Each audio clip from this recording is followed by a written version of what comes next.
3. Hello, I'm Debby Walters. We're back for part 3 of the Designing with Strips and Curves and our basic set. This is the block that we worked on yesterday that had a full circle, and I inset the quarter circle into the L shape. This is the piece that needs a third piece to it that we've provided in the set. And I inset this by machine yesterday. But I told you if you try those several times and you just don't like it or it's too frustrating, there are alternatives to that. And this is one of them. We're going to do a prepared edge on this as if we were going to do hand applique, but we're going to machine applique that piece. I'm using Mylar template plastic. It is heat resistant, so that's why we can use it and use it with an iron.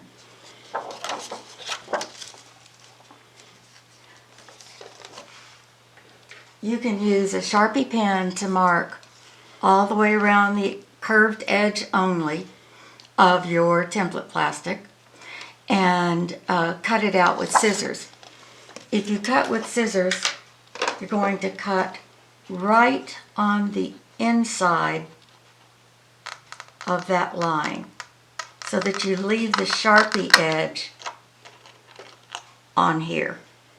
Or if you have a blade that you use on your rotary cutter that is for paper, you can use that and just using the template cut all the way around it, whatever you're comfortable with.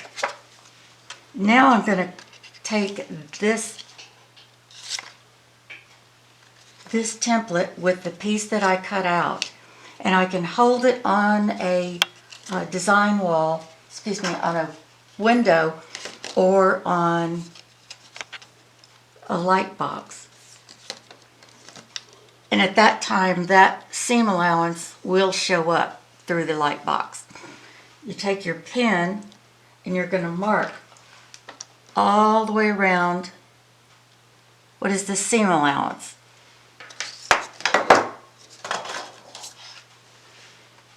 Then you're going to cut your seam allowance off. So here's my template without the seam allowance on it. And that's going to allow me to do prepared edge applique. Set this aside. On the wrong side of your curved edge, and remember we cut the seam allowance only off the curved edge. I'll take my iron and just start on a corner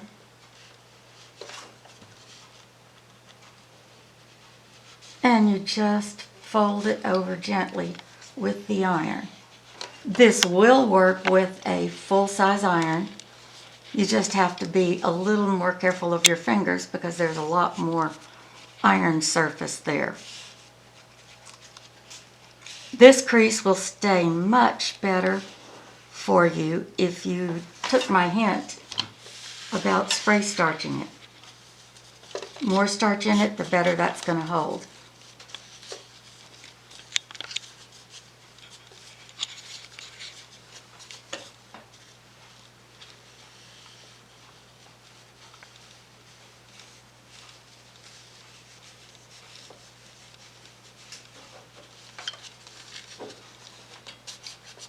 Now I have a prepared edge to inset by machine in this spot where it belongs. And if you find that curved seams are just too frustrating for you, this method can be used on any curved seam. This one or any of the others that I'll show you in future videos. You can use this prepared edge seam anywhere. This also gives us a fun design opportunity.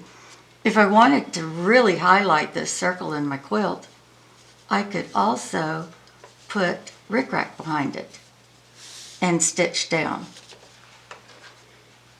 Or cording, either commercially made or some that you make yourself.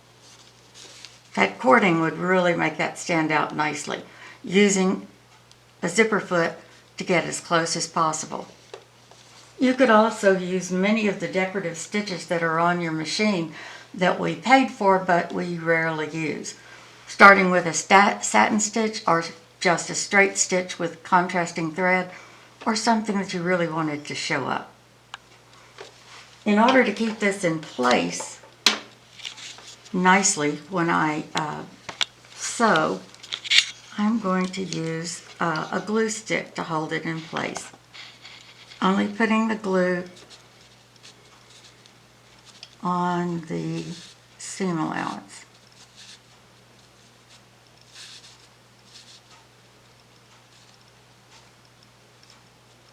These glue sticks are usually available in your quilt shops, and there are several brands of them.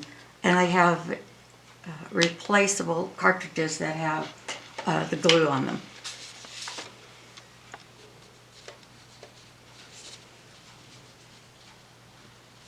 So I'm going to set this in place. And once it's glued, if you use a hot iron on it, it really sets the glue nicely and it's not going to move anywhere.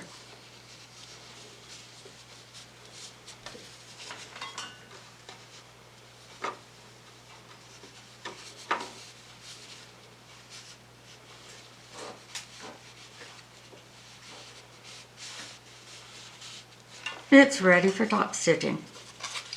I've chosen not to use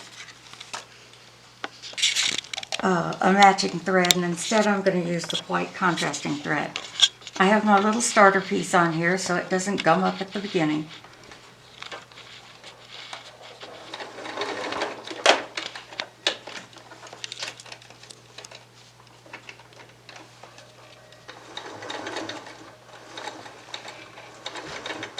Stitching right on the edge.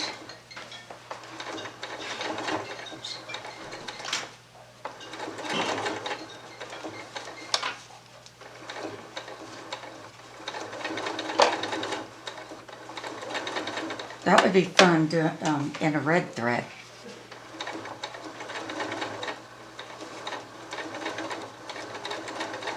What you're learning along with the strips and curves and the basic set is how to machine applique.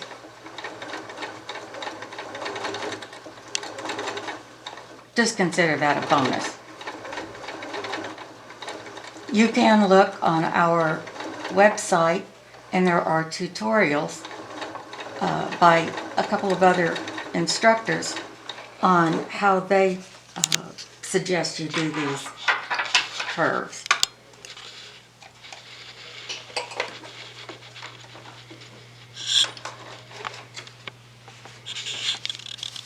So now it's all stitched down and we can use it in a quilt. I'm next going to show you some design opportunities for all of these pieces we've put together during these past 3 videos. So stay tuned for Let's Design Part 4.